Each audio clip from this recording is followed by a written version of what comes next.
ورحمة الله وبركاته. وعليكم السلام ورحمة الله وبركاته.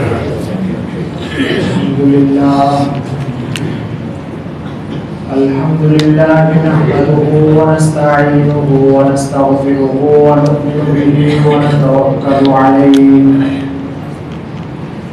ونعوذ بالله من شرور أنفسنا ومن سيئات أعمالنا من يهده الله فلا مضل له ومن يضلله فلا هادي له ونشهد أن لا إله إلا الله وحده لا شريك له ونشهد أن سيدنا وسندنا وحبيبنا وقرة أعيننا محمد صلى الله تعالى عليه وعلى آله وأصحابه وبارك وسلم تسليما كثيرا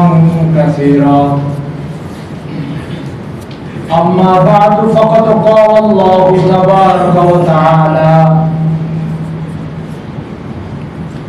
إذ قربا قربانا فتقبل من أحدهما ولم يتقبل من الآخر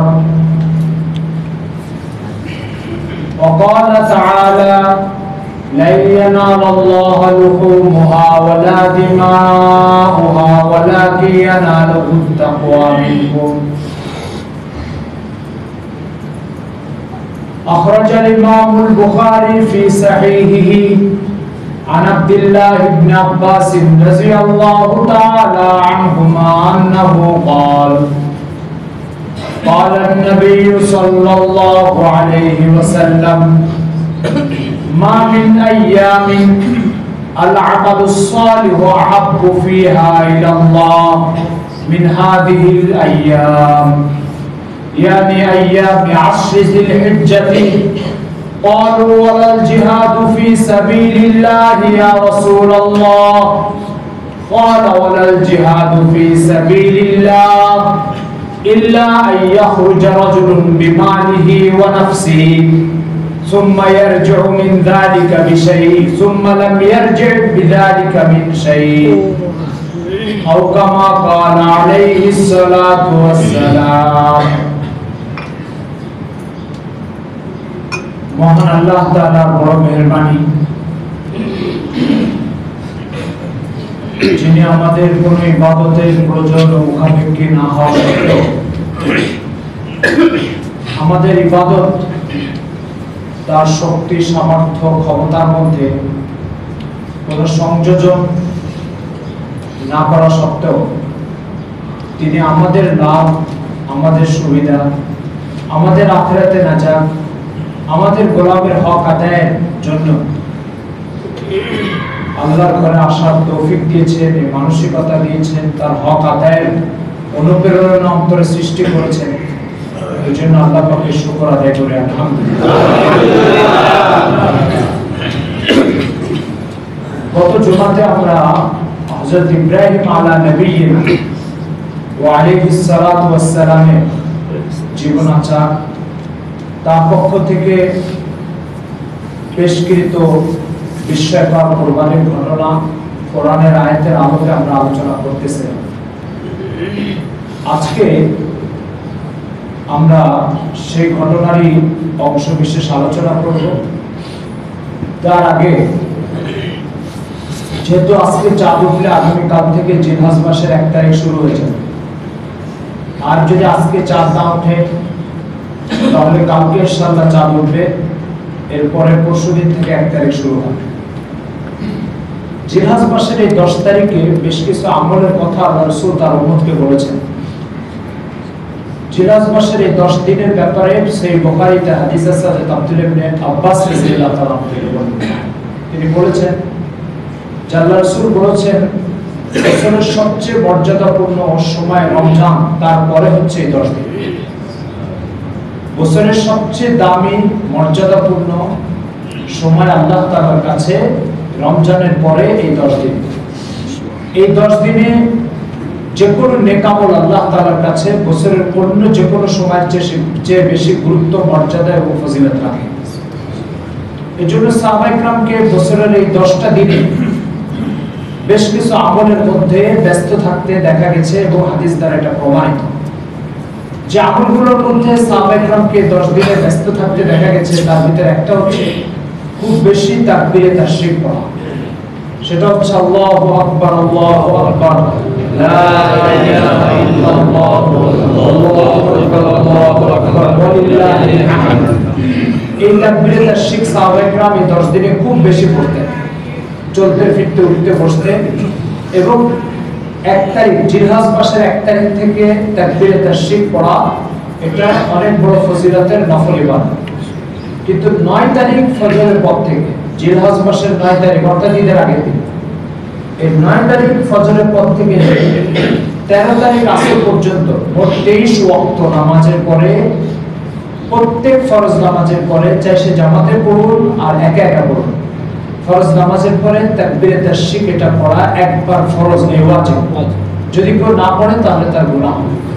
মনে রাখতে হবে এটা নারী পুরুষ সবার জন্য ওয়াজিব।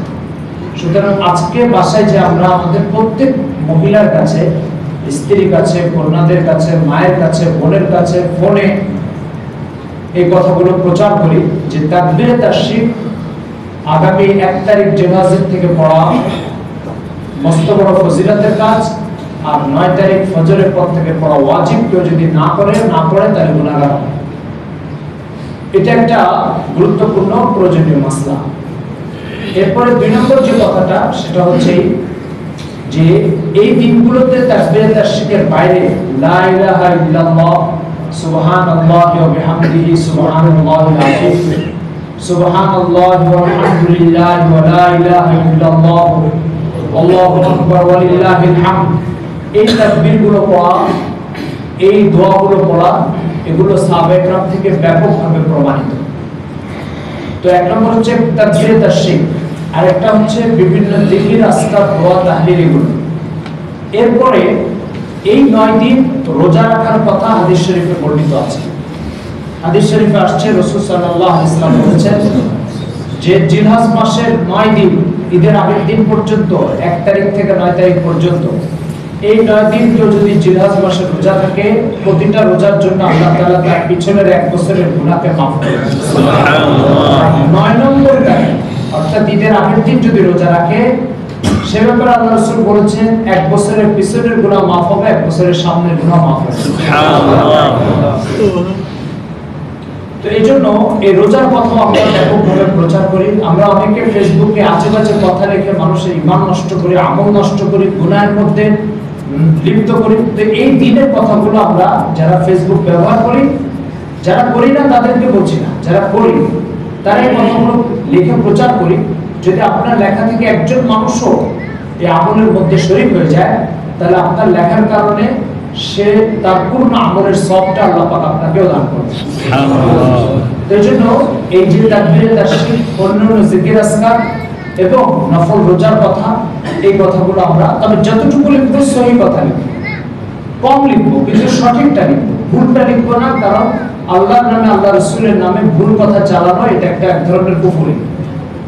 এই জন্য সহি কথা লিখবো, প্রয়োজনে তাহকিক করে লিখবো, প্রয়োজনে কোন নির্ভরযোগ্য আলেমের কাছ থেকে জেনে লিখবো, কিন্তু আন্দাজে কথা লিখবো না, ভুল কথা লিখবো না। এটা একটা, যেহেতু এটা মানুষের তৈরি কোনো কথা নয়, এটা আমাদের স্রষ্টা মহান আল্লাহর পাঠানো কথা। এরপর একটা বিষয় হচ্ছে যে 10 দিনে একটা গুরুত্বপূর্ণ আমল হচ্ছে যে গুনাহ ত্যাগ করা। হাদিস শরীফে আসছে যে রাসূল সাল্লাল্লাহু আলাইহি ওয়াসাল্লাম বলেছেন এই 10 দিন যেহেতু আল্লাহ তাআলার কাছে মর্যাদাপূর্ণ টাইম, এই টাইমে গুনাহ, এই 10 দিনে কেউ যদি গুনাহ করে, অন্য টাইমের গুনাহের চেয়ে গুনাহের পরিমাণ আরো বেশি হবে এবং শাস্তি বেশি হবে। এই জন্য এই 10 দিনে গুনাহকে পরিহার করার চেষ্টা করি। এটা একটা আমল। এই 10 দিনে আরেকটা আমল যেটা হাদিস শরীফে আসছে যে 1 তারিখ থেকে নিয়ে 9 তারিখ পর্যন্ত, এই 10 তারিখ ঈদের দিন কুরবানির টাইম পর্যন্ত নিজের নখ, চুল, শরীরের অবাঞ্ছিত রোগ এগুলো 1 তারিখের আগে আগে কেটে ফেলবে।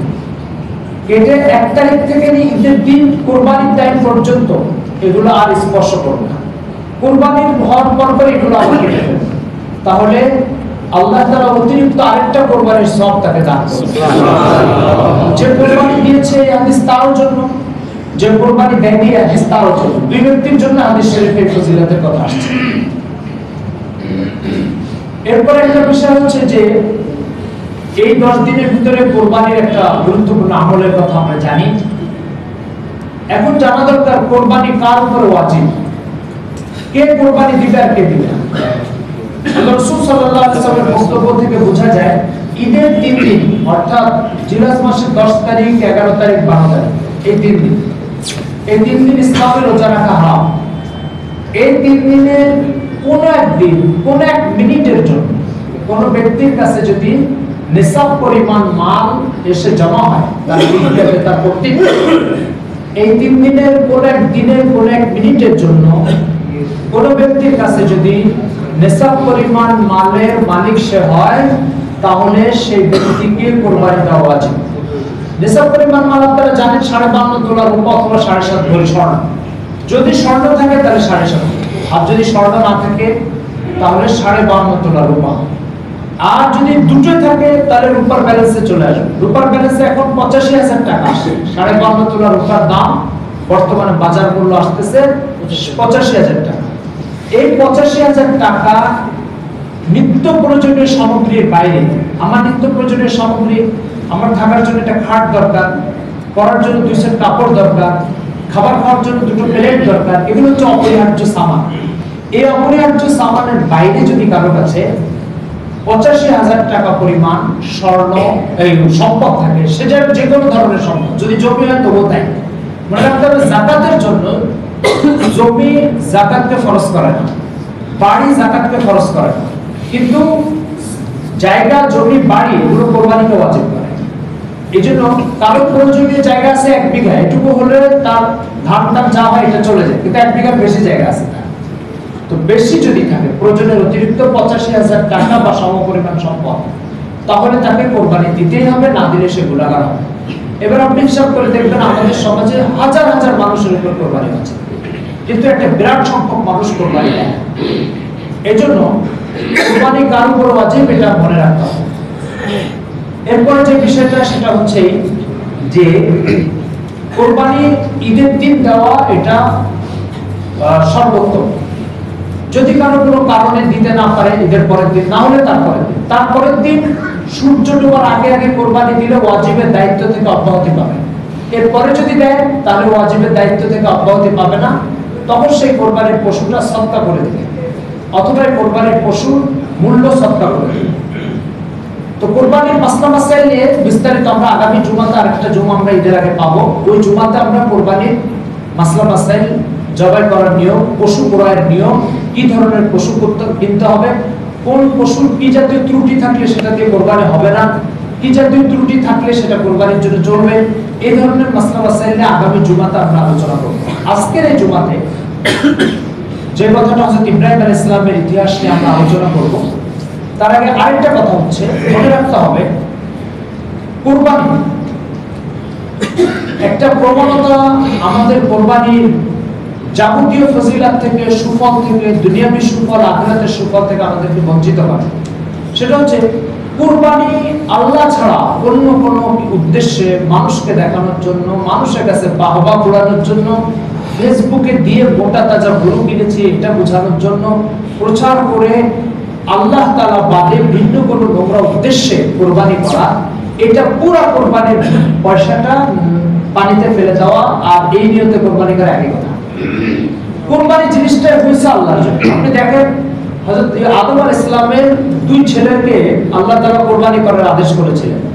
তখনকার নিয়ম ছিল যে 2 জন পশু জবাই করে রেখে আসতো মাঠে, আসমান থেকে আগুন এসে একজনের পশু জ্বালিয়ে দিত। যার পশু আসমান থেকে আগুন এসে জ্বালিয়ে দিত তারটা কবুল হয়েছে, আর যারটা জ্বালাতো না তারটা কবুল হয়নি। তো আদম আলাইহিস সালামের 2 ছেলে হাবিল আর কাবিলের ঘটনা কোরআনে আল্লাহ উল্লেখ করেছেন যে ইন কাররাবা কুরবানান ফাতুকুব্বিলা মিন আহাদিহিমা ওয়া লাম ইয়াতাকাব্বাল মিনাল আখর। আল্লাহ বলেন যে আদমের 2 বেটার একজনের কুরবানি কবুল হয়েছে, আরেকজনের কুরবানি কবুল হয়নি। তো যারটা কবুল হয়েছে তার প্রতি হিংসা শুরু করলো যে যারটা কবুল হয়নি সে। তো যারটা কবুল হয়েছে সে একটা কথা বলেছিল, সে কথাটা কোরআনে উল্লেখ করেছে। আল্লাহ বলেছে ইন্নামা ইয়াতাকাব্বালুল্লাহু মিনাল মুত্তাকিন, যারা ইখলাসের সাথে আল্লাহকে ভয় পেয়ে কুরবানি দেয় তাদের কুরবানিটাই শুধু আল্লাহ কবুল করেন, না কারণটা কবুল করেন। এই কথা আমাদেরকে পরিষ্কার জানিয়ে দিচ্ছে আপনি আপনার কুরবানি থেকে গরুর গোশত চান না আল্লাহ সন্তুষ্টি চান? আল্লাহ সন্তুষ্ট। যদি আল্লাহ সন্তুষ্টি চান তাহলে আপনার দিলকে বারবার প্রতিদিন 2-4 বার যাচাই করতে হবে, দিলকে সম্বোধন করে বলতে হবে অন্তরকে বল তুই কি আল্লাহর জন্য করছিস না আল্লাহর বাইরে অন্য কোনো উদ্দেশ্যে করছিস। বারবার এই কথা দিলকে জিজ্ঞাসা করেন, নতুবা এই কুরবানি সব তো প্রশ্নে আসে না, বরং এটা শিরকের গুনাহ হতে পারে। হাদিস শরীফে আসছে আমি আমার উম্মতের মূর্তি পূজার ব্যাপারে যতটুকু ভয় পাই তার চেয়ে বেশি ভয় পাই আমার উম্মত অদৃশ্য শিরকে করতে লিপ্ত হবে। অদৃশ্য শিরকি, অদৃশ্য শিরক হচ্ছে একটা হচ্ছে দৃশ্যমান শিরক, মূর্তির সামনে যে মাথা নত করা। অদৃশ্য শিরক হচ্ছে যে দিনের ভিতরে আল্লাহ বাদে অন্য কোনো উদ্দেশ্যে ইবাদত করা, এটা ধরনের শিরক, আল্লাহর সাথে শরীক করা হবে। এই জন্য আমরা যারা কুরবানি দিব তারা বারবার অন্তরের দিকে তাকিয়ে দেখবো, হে অন্তর তুই সত্য কথা বল, তুই এটা আল্লাহর জন্য করছিস না ভিন্ন কোনো উদ্দেশ্যে করছিস। জিহ্বা মিথ্যা কথা বলে, অন্তর মিথ্যা কথা বলে না, অন্তর আপনাকে বলে দিবে সেই কথাটা। এটা বারবার যাচাই করবেন। আপনি দেখেন কুরবানির সাথে সংশ্লিষ্ট কি ফজিলতের কথা আসছে হাদিস শরীফে।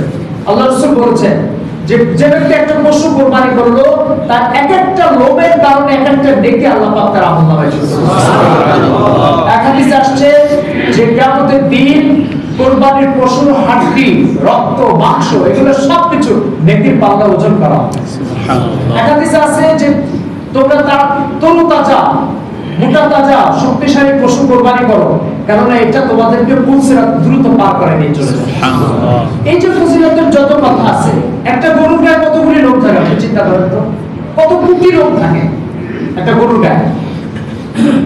এক হাদিসে আসছে যে এক সাহাবীর ব্যাপারে আসছে, সে সাহাবী যখন পশু কুরবানি করতেন তো তালাশ করে ওনার উটের ভিতরে যে পশুর গায়ে ঘন ঘন লোম, সেই ঘন ঘন লোমওয়ালা পশুটা তালাশ করে কুরবানি করতেন। কেন? ঘন ঘন লোম হলে নেকির সংখ্যা আমলনামায় বেড়ে যাবে। তো এই জন্য এই যে যে ফজিলতগুলো, একটা করে প্রতিটা লোমের বিনিময়ে একটা নেকি, হাড্ডি, রক্ত, গোশত এগুলো নেকির পাল্লা ওজন হবে, পুলসিরাত পিঠে পার করে নিয়ে যাবে, এই যে কথাগুলো হাদিস শরীফে আসছে সবগুলোর সম্পর্ক যদি এটা আল্লাহর জন্য হয়, মানুষের জন্য যদি হয় তাহলে এগুলো গুনাহের পাল্লা ওজন হবে, একেবারে গুনাহের পাল্লা ওজন হবে। এই জন্য অনেকে 10 বছর 20 বছর ধরে কুরবানি দিচ্ছেন। আপনি চিন্তা করেন যে যদি 20 বছর ধরে কুরবানিটা যদি আল্লাহর জন্য হয় কি পরিমাণ সওয়াব তার জন্য অপেক্ষা করছে, আর যদি এগুলো সব মানুষের জন্য কি পরিমাণ সওয়াব থেকে আপনি বঞ্চিত করার সিদ্ধান্ত নিয়েছেন নিজেকে। কোরআনের অন্য একটা আয়াতে একদম পরিষ্কার শব্দ আল্লাহ বলেছেন লা ইয়ানালাল্লাহু লুহুমহা, তোমাদের পশুর এক পিস মাংস আল্লাহর কাছে পৌঁছে না। লা ইয়ানালাল্লাহু লুহুমহা, তোমাদের গোশতের একটা পিস আল্লাহর কাছে পৌঁছে না। ওয়ালা দিমাউহা, ওয়ালা লুহুমহা ওয়ালা দিমাউহা, তোমাদের রক্তের কোনো একটা অংশ আল্লাহর কাছে পৌঁছে না। ওয়ালাকি ইয়ানালাকুত তাকওয়া মিনকুম, তোমাদের দিলের ভিতরে আল্লাহকে রাজি করার যে অনুপ্রেরণা, আল্লাহকে রাজি করার যে ইচ্ছা, এইটুকু শুধু আল্লাহর কাছে পৌঁছে। এই জন্য মোহতারাম হাজিরিন, কুরবানিকে নষ্ট করবেন না। বারবার দিল অনেক দুষ্ট হয়ে থাকে, দিল বারবার আপনাকে কুরবানি নষ্টের দিকে নিয়ে যাবে। আপনি বলবেন না অন্তর আমি তো এটা আল্লাহর জন্য করেছি, এটা আর কোনো কিছুর জন্য করিনি। এরপরে একটা বিষয় হচ্ছে এটা আপনি বুঝবেন কিভাবে কুরবানি করে নিয়ে আসবেন। এবার মানুষ জিজ্ঞেস করবে কত দাম, কত রাস্তায় বিভিন্ন কত নিয়েছে, তা আপনি খুব উৎসাহ বোধ করেন যে অনেক টাকা দিয়ে গরু কিনছে। এবার যদি মানুষ জিজ্ঞেস করে তো বলবো 2 লাখ টাকা দিয়ে কিনছে, তো এটাতে আপনি উৎসাহ বোধ করেন, তৃপ্তি পান। এটা হচ্ছে মানুষ দেখানোর প্রভাবটা। আর ভাই গরু কত নিয়েছে, আল্লাহ যত টাকা তৌফিক দিয়েছে তত টাকাই নিয়েছে, আলহামদুলিল্লাহ। এটা হচ্ছে আল্লাহকে খুশি করার অনুপ্রেরণা। তো সেই জন্য এই ব্যাপারে বারবার কুরবানি, একটা ছাগলও যদি কেউ কুরবানি দেন তার ওয়াজিব দায়িত্ব আদায় হয়ে যাবে। তবে বড় পশু কুরবানি দিলে বেশি টাকা সে আল্লাহর জন্য সদকা করলো, এই জন্য তার সওয়াব আরো অনেক গুণ বেশি হবে। এই বিষয়টা খুব মনে রাখা দরকার। আর কুরবানির জিনিসটা হইছে এর জন্য, দিনের হালাত যাচাইয়ের জন্য। আপনি দেখেন ইব্রাহিম আলাইহিস সালামকে আল্লাহ বলছেন যে তোমার ছেলেকে কুরবানি করো। ইব্রাহিম আলাইহিস সালাম আপনারা জানেন রাসূলুল্লাহ সাল্লাল্লাহু আলাইহি ওয়াসাল্লাম কোন যুদ্ধে যদি কোনো বাহিনী পাঠাতেন তো নসিহত করে দিতেন, শোনো বৃদ্ধ মানুষ যারা যুদ্ধ করতে পারে না এদেরকে হত্যা করবে না, নারীদেরকে হত্যা করবে না, অপ্রাপ্তবয়স্ক বাচ্চাদেরকে হত্যা করবে না। এটা আল্লাহ রাসূল প্রত্যেক যুদ্ধের দলকে পাঠিয়ে দিতেন, পাঠানোর সময় নসিহত করে দিতেন।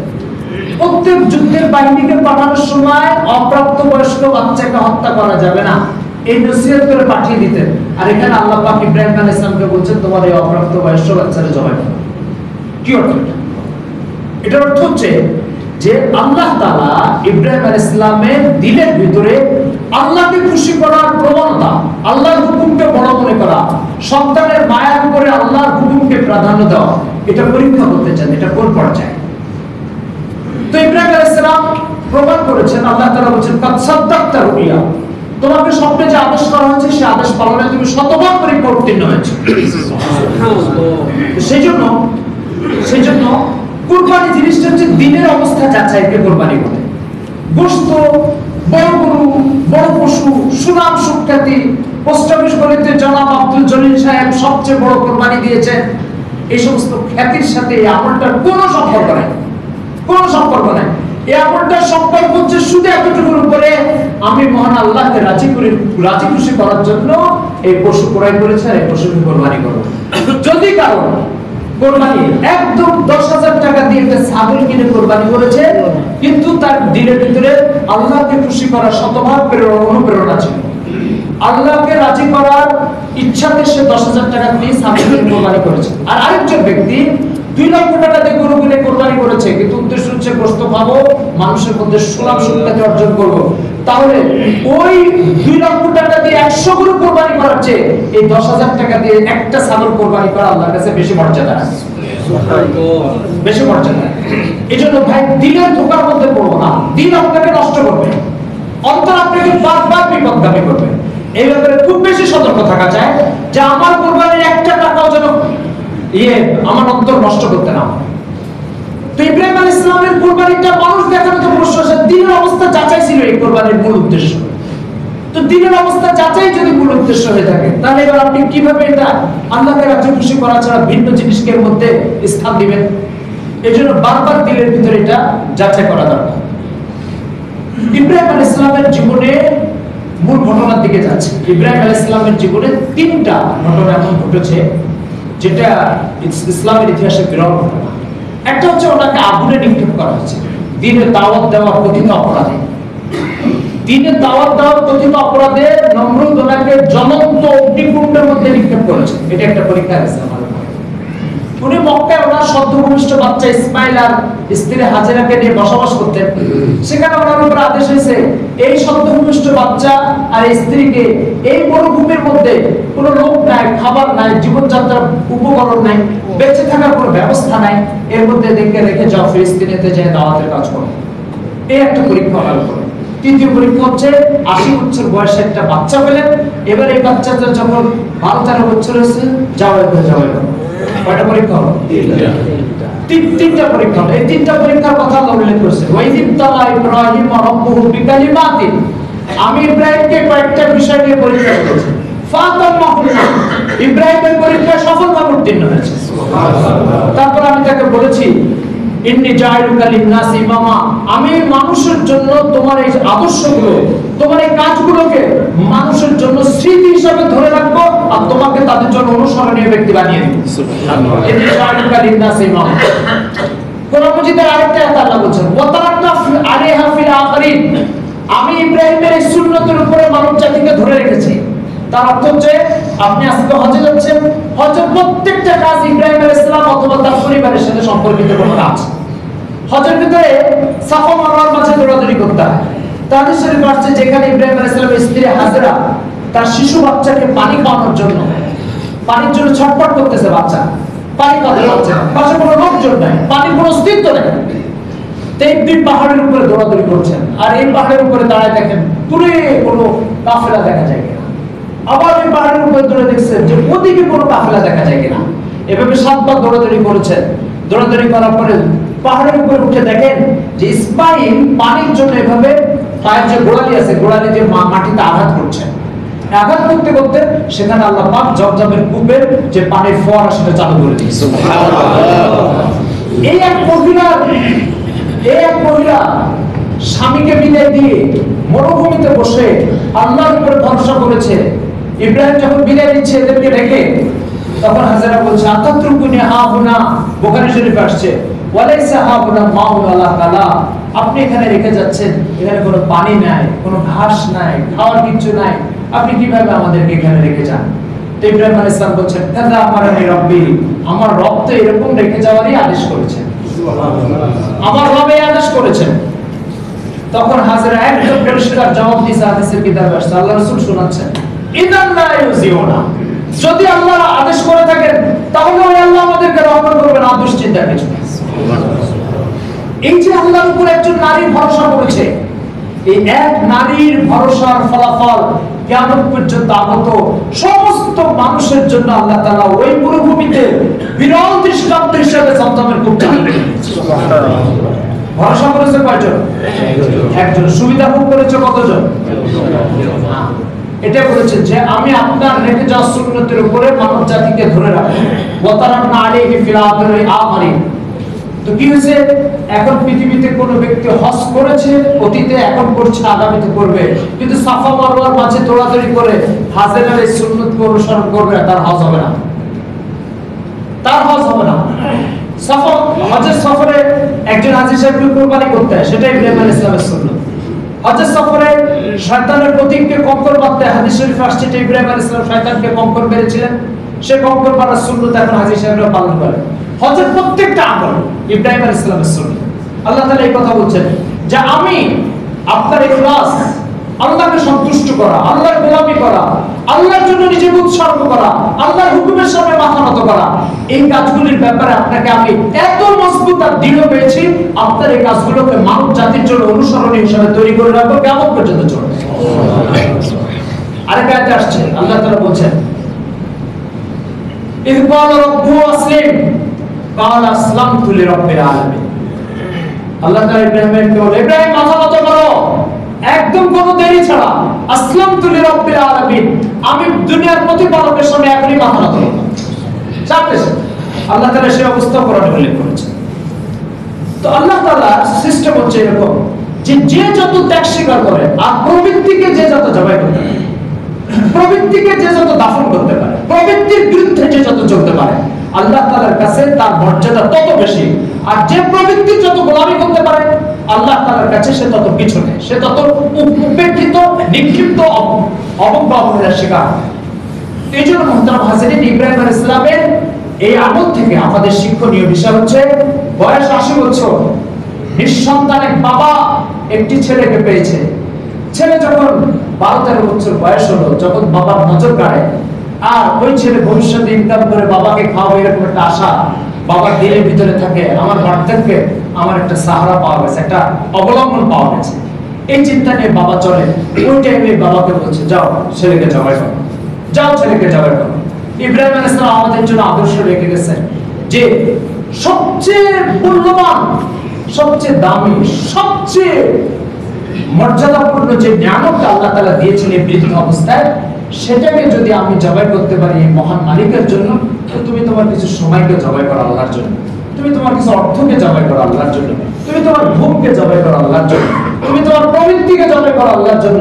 আল্লাহ এত বড়, আর তার হুকুম এত বড় যে ছেলেকে যদি কোরবানি করতে হয় তবু করতে হবে, কিন্তু আল্লাহর হুকুমকে মাথা পেতে মেনে নিতে হবে। এই শিক্ষা আমাদেরকে ইব্রাহিম আলাইহিস সালাম দিয়ে গেছেন। ছেলেদেরকে কিভাবে প্রস্তুত করেছেন এই নবী, দেখেন নবীর ঘরের সন্তানাদি কেমন হয়। বয়স 13, ছেলেকে বলছে, বাবা আমি তো স্বপ্নে দেখেছি তোমাকে জবাই করছি, তোমার কি মতামত বলো? তুমি আরো ফিল মানামি, আমি স্বপ্নে দেখলাম ইন্না আতবাহুকা, আমি তোমাকে জবাই করছি, মাদা তারা, তোমার মতামত। ছেলে কি বলছে? ছেলে কথা বলে, বাবা আমি কি অপরাধ করছি আমার আপনি জবাই করতে যাবেন? বাবা একটা লোকের জবাই করতে হলে একটা অপরাধ লাগবে, আমি তো কোনো অপরাধ করি না, আপনি কেন আমাকে জবাই করবেন? না, এই ধরনের কোনো প্রশ্ন। কি বলেছে? বলছে, বাবা ইফআল মা তু'মার, যা বলেছেন আল্লাহ সেটা আপনি করেন, ইনশাআল্লাহ আপনি আমাকে আল্লাহর এই হুকুমের সামনে মাথা নতকারী হিসেবেই পাবেন। সুবহানাল্লাহ। তো সন্তানাদিদেরকে ঘরের ভিতরে আল্লাহকে এইভাবে চিনাইছে, আল্লাহর বড়ত্বের সাথে এইভাবে পরিচয় করিয়েছে যে এখন 12-13 বছরের বয়সে এই সন্তান প্রস্তুত। আল্লাহ বাবা আল্লাহর হুকুমের বিরুদ্ধে আমাকে পাবেন না, আল্লাহর হুকুমের সামনে মাথা নতকারী হিসেবে পাবেন। পরিবারের সন্তানাদির ভিতরে দ্বীনের চর্চা কিভাবে চালু করেছেন, যে সন্তান আজকে জীবন উৎসর্গ করার জন্য প্রস্তুত। তো ছোটখাটো হুকুমের জন্য আরো আগে প্রস্তুত। কোরআন মাজিদে এক নবীর ঘটনা আসছে, হযরত শোয়েব আলাইহিস সালাম, ওনার মেয়েদের গল্প আসছে, নবীরা তাদের কন্যাদেরকে কিভাবে লালন পালন করতেন। ওনার কন্যাদের কথা আসছে সম্ভবত সূরা কাসাসের 20 নম্বর পারায়। সেখানে মুসা আলাইহিস সালামের সাথে শোয়েব আলাইহিস সালামের যে কন্যার কথা হচ্ছে, তো সেই কথাটা তারা কেমন বলছে, কিভাবে বলছে, তো কোরআন উল্লেখ করছে, ওয়াকালাত ইহদাহুমা তামশি আলা ইসতিহয়া ইন্না আবি ইয়াদউকা লিয়াজজিয়াকা আজরা মা সাকাইতা লানা।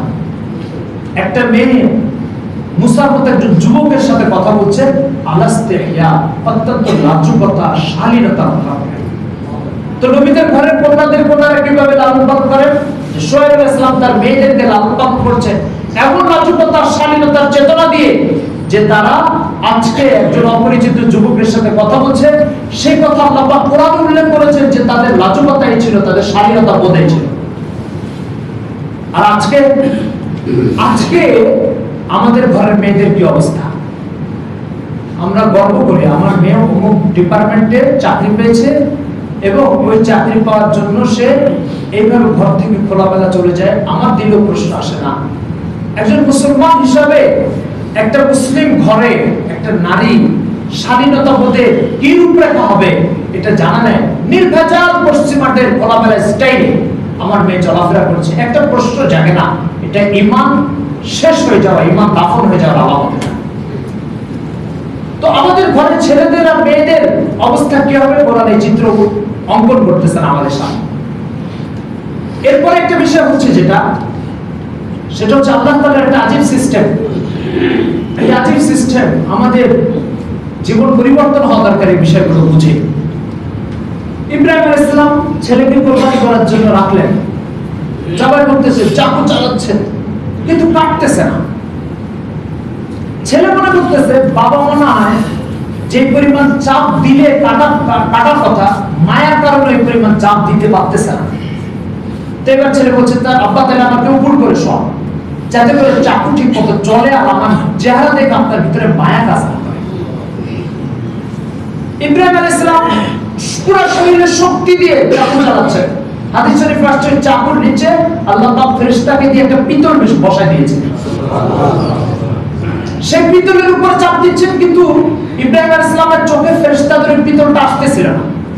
উনি মনে করতেছেন যে আরো জোরে চাপ দিলে মনে হয় আরো জোরে চাপ, কিন্তু কাটতেছে না, পরেশান। এরপর ইব্রাহিম আলাইহিস সালাম মানুষ যখন পুরো শক্তি ব্যয় করে কোনো কাজ করে তখন চোখ বন্ধ হয়ে যায়। তো উনি চোখ বন্ধ করে পুরো শক্তি দিয়ে কাটতেছেন। ঠিক এবার দেখলেন মানে চাকু চলতেছে, কাটা হচ্ছে, চোখ খুলে দেখেন ইসমাইল পাশে দাঁড়িয়ে রয়েছে আর একটা দুম্বা কোরবানি হয়েছে। আল্লাহ তাআলা বলেছেন ওয়াফাদাইনাহু বিযিবহিন আযীম, আমি ইসমাইলের জায়গায় ইব্রাহিমের সামনে একটা দুম্বাকে উপহার হিসেবে দিয়েছি। এই হাদিসের নিচে ওলামায়ে কেরাম লিখেছেন এই আয়াতের ব্যাখ্যায় আল্লাহ তাআলার সিস্টেম হচ্ছে এরকম, কেউ যদি আল্লাহ তাআলার জন্য বড় ধরনের কোরবানি, বড় ধরনের ত্যাগ স্বীকার করতে প্রস্তুত হয়, তা আল্লাহ তাআলা ওই জিনিসটাও ফিরে দেন, সাথে সাথে দুম্বাও ফিরে দেন। একদম সেম ঘটনা মুসা আলাইহিস সালামের মায়ের ক্ষেত্রে। মুসা আলাইহিস সালামের মা যখন মুসা আলাইহিস সালামকে ভূমিষ্ঠ করলেন, তো ফেরাউনের অর্ডার ছিল যে কোন মহিলা যদি পুত্র সন্তান জন্ম দেয় তো তাকে জবাই করে দাও। এখন মুসা আলাইহিস সালামের মা তার বাচ্চাকে কি করবে? তো কোরআন আল্লাহ তাআলা শোনাচ্ছেন যে ওয়াহিনা ইলা উম্মি মুসা, আমি মুসার মাকে আদেশ করলাম আনিকসিফিহি ফিত তাবুতি ফাকসিফিহি ফিল ইয়ামি, যাও বাচ্চাকে একটা বক্সের মধ্যে ভরো, ভরে পানিতে ছেড়ে দাও। সদ্য ভূমিষ্ঠ বাচ্চাকে বক্সের মধ্যে ভরে পানিতে ছেড়ে দেওয়া একটা সহজ কথা না, বলা সহজ, শোনা সহজ, পালন করা অনেক কঠিন। কিন্তু আল্লাহ বলেছেন নিশ্চয় কোনো কারণ আছে। তো আল্লাহ তাআলা এই হুকুমের সামনে মুসা আলাইহিস সালামের মা মাথা নত করেছে, মাথা নত করে ফেলে বক্সের মধ্যে দিয়ে ছেড়ে দিয়েছে। আল্লাহ তাআলা মুসা আলাইহিস সালামের মাকে সান্ত্বনা দিয়েছে, ইন্নী রাদ্দুহু ইলাইক, পরেশান হয়ে আমি বাচ্চাকে তোমার কাছে আবার ফেরানোর ব্যবস্থা করছি। জাইলুহু মিনাল মুরসালিন, শুধু ফেরাবো না, একে নবীও বানাবো। এই কথা কেন বললো? এই কথা এর জন্য বলেছে অতিরিক্ত কনফিডেন্স তৈরি করার জন্য যে যখন নবী হবে তাহলে তো ডুববে না, কারণ নবী নবুয়ত পাওয়ার আগে কিছু ডুবে যাবে। তো সত্যি ছেড়ে দিল। ছেড়ে দেওয়ার পর আপনারা জানেন সেই ঘটনা, ফেরাউনের দরবারের সামনে সে বক্স চলে গেল। ফেরাউন সেখান থেকে উদ্ধার করলো। উদ্ধার করার পরে ওয়াহাররামনা আলাইহিল মানাসিক, আল্লাহ তাআলা বলেন আমি মুসার মুখে সব মহিলাদের দুধকে হারাম করে দিয়েছি। কোন মহিলা এখন মুসাকে দুধ পান করাতে এসে পাচ্ছে না। পুরা রাজ্যে আওয়াজ হয়ে গেল, বাদশার দরবারে একটা বাচ্চা আছে, এই বাচ্চাকে কেউ দুধ খাওয়াতে পারছে না। কোন কোন মহিলা আছে আসুন, যে মহিলা দুধ খাওয়াতে পারবে তাকে অতিরিক্ত বেতন দেওয়া হবে। কোনো বাচ্চা দুধ খেতে হয়, কোনো মার দুধ খায় না। এদিকে মুসা আলাইহিস সালামের মা একটা বোনকে পাঠিয়ে দিয়েছে নদীর কিনারা দিয়ে, যত বক্সটা কোন দিকে যায় একটু হাঁটতে হাঁটতে দেখে। সে যে বাদশার দরবারে পড়ছে, প্রচার করে শুনে যে মহিলা খোঁজা হচ্ছে যার দুধ খাবে এ বাচ্চা। তো সে বলতেছে হালাতুল মালা আলিবাইতি ইয়াকুলুনা, বলছে দেখো আমার কাছে একটা মায়ের সন্তান আছে, সেই মায়ের দুধ সব বাচ্চাকে এই বাচ্চা খাবে। মুসা আলাইহিস সালামের বোন বলতেছে। তো বাচ্চা বলছে নিয়ে আসো সেই মারে। ফেরাউন বলতেছে সেই মারে নিয়ে আসো। তো পরে সেই মারে তালাশ করে তার লোক দিয়ে নিয়ে আসা হয়েছে মুসা আলাইহিস সালামের মাকে, কিন্তু উনি গোপন করেছে যে এই বাচ্চা আসল মা। আনার পরে এবার দুধ দিয়েছে, প্রথম ঢুকে খাওয়া শুরু করে দিয়েছে বাচ্চা। সুবহানাল্লাহ। আর যখন খাওয়া শুরু করে দিয়েছে তো বাদশার দরবারে হইচই পড়ে গেল, এই মহিলার কৃতিত্ব, তার দুধের ভিতরে এমন কি বরকত আছে যে বাচ্চা খাওয়া শুরু করে দিয়েছে। তারপরে ফেরাউন বলে তুমি এই বাচ্চা নিয়ে আমার এই রাস্তার পরে ওই জায়গাটা ঠিক করে দিলে, এখানে থাকো আর বাচ্চাকে দুধ খাও। ওই বলে ঠিক আছে, ওকে আমি দুধ খাওয়াবো। এরপর বলেন যে শুধু দুধ না, তুমি দুধ খাও, তোমার মাসিক বেতনও জারি করবে। সুবহানাল্লাহ। কিছুদিন পরে মুসা আলাইহিস সালামের মা বলছে যে দেখেন আমার এখানে থাকতে ভালো লাগছে না, আমার একটা নিজস্ব বাসা আছে, সেখানে চলে যায়। বলে আচ্ছা ঠিক আছে, সেখানে নিয়ে যাও, এই বাচ্চাকে দুধ খাওয়াও, ঘরের মধ্যে বসে বসে তুমি বেতন পেয়ে যাবে। কোরআনে এই ঘটনার ডিটেইলস আল্লাহ তাআলা শুনাচ্ছেন। বুঝা গেল কি? মুফাসসির ইকরাম বলেন উনি আল্লাহ তাআলার হুকুমের সামনে মাথা নত করে শব্দবিশিষ্ট বাচ্চাকে ছেড়ে দিয়েছেন। যখন ছেড়ে দিয়েছে তো কত বড় ত্যাগ! এই মাত্র ভূমিষ্ঠ বাচ্চাকে পানিতে ছেড়ে দেওয়া, আল্লাহর হুকুমকে বড় মনে করে তার হুকুমের সামনে মাথা নত করে, কত বড় ত্যাগ! বুঝছে এই ত্যাগ যখন স্বীকার করেছে তো বাচ্চাও ফিরে পেয়েছে, বেতনও ফিরে পেয়েছে। ইব্রাহিম আলাইহিস সালাম তিনিও তার বাচ্চাকে ফিরে পেয়েছেন, জান্নাতের দুব্বাও ফিরে পেয়েছেন। তো আল্লাহ তাআলার সিস্টেম এরকম হয়। কি সিস্টেম হয়? যখন কেউ বড় ধরনের ত্যাগ স্বীকার করে আল্লাহ তাআলার কাছে, তখন আল্লাহ তাআলা যেই জিনিসটা নিয়ে ত্যাগ স্বীকার করে সেটাও ফিরে দেয়, সাথে সাথে আরো কিছুর সাথে যুক্ত করে দেয়। ইব্রাহিম আলাইহিস সালামের স্ত্রী হাজেরা আল্লাহর দিকে তাকিয়ে মরুভূমিতে সন্তানকে নিয়ে থাকতে রাজি হয়ে গেছে। আল্লাহ তাআলা সেই সন্তানকেও বাঁচিয়ে দিয়েছেন, সারা পৃথিবীর মানুষের জন্য মরুভূমিতে পানির ব্যবস্থা করে দিয়েছেন। তো আল্লাহ তাআলা সিস্টেম হচ্ছে যে আল্লাহর জন্য বড় ধরনের ত্যাগ স্বীকার করবে আল্লাহ তাআলা সেটাও দিবে, সাথে আরো কিছু যুক্ত করে দিবে। এই শিক্ষাগুলো কোরআন তার পৃষ্ঠায় পৃষ্ঠায় আমাদেরকে দিচ্ছে।